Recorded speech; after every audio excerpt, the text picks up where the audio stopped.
السلام علیکم طلباء، میں بلو بیل اسکول سسٹم سے آپ کی استانی ہوں اور امید کرتی ہوں کہ آپ سب اپنے گھروں میں خیریت سے ہوں گے۔ طلباء، یہ ہمارا اردو گرامر کا لیکچر ہے، لہٰذا تمام طلباء اپنی اردو گرامر کی کاپیاں کھول لیں۔ ہم اپنا کام شروع کریں گے۔ طلباء، آج 21 دسمبر 2020 ہے، 3 پیر ہے۔ میں نے یہاں اردو لکھا ہے لیکن آپ لوگ یہاں جماعت کا کام لکھیں گے، آپ لوگ جانتے ہیں۔ آج ہم سب سے پہلے واحد جمع کریں گے۔ واحد جمع ہے ناظم، ناظمین، ظالم، ظالمین، ناظر، ناظرین، مسلم، مسلمین، فاتح، فاتحین، ماہر، ماہرین، خبر، اخبار، شے، اشیاء، ملک، ممالک، کرسی، کرسیاں۔ طلباء، آپ لوگ جانتے ہیں واحد ایک چیز کو کہتے ہیں اور جمع زیادہ چیزوں کو کہتے ہیں۔ ابھی ہم نے واحد جمع کیے ہیں، اب ہم کریں گے مذکر مونث۔ آپ کو پتہ ہے مذکر جو ہے، مذکر ہم نر کو بولتے ہیں اور مونث مادہ کو، لہٰذا ہم مذکر مونث شروع کرتے ہیں۔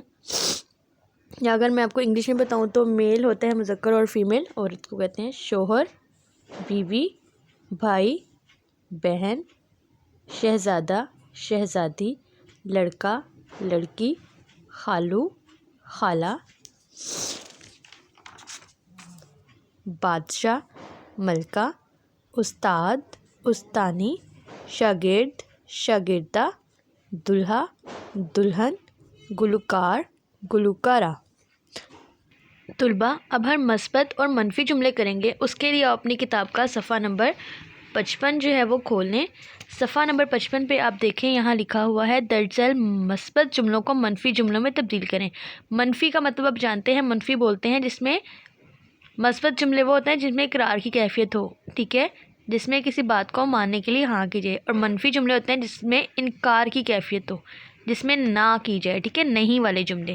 جیسے کہ آپ دیکھیں لکھا ہوا ہے میں نے اپنا کام کیا، تو منفی جملہ ہوگا میں نے اپنا کام نہیں کیا۔ اس کے بعد آپ دیکھیں حامد میرے پاس آیا تھا، حامد میرے پاس نہیں آیا تھا۔ لڑکے اسکول جاتے ہیں، لڑکے اسکول نہیں جاتے ہیں۔ تم وہاں جاؤ، تم وہاں نہ جاؤ۔ لڑکیاں سبق پڑھ رہی ہیں، لڑکیاں سبق نہیں پڑھ رہی ہیں۔ کیا آپ نے اخبار پڑھا تھا؟ کیا آپ نے اخبار نہیں پڑھا تھا؟ حامد اور اکبر دونوں آئے ہوں گے، حامد اور اکبر دونوں نہیں آئے ہوں گے۔ اسے چاہیے کہ وہ آج کراچی جائے، اسے چاہیے کہ وہ آج کراچی نہ جائے۔ طلباء، اس کو مزید تفصیل سے آپ کو لیکچر میں پڑھاؤں گی، لہٰذا تمام طلباء لیکچر کو ضرور جوائن کیجیے گا۔ اپنا بہت خیال رکھیے گا۔ اللہ حافظ۔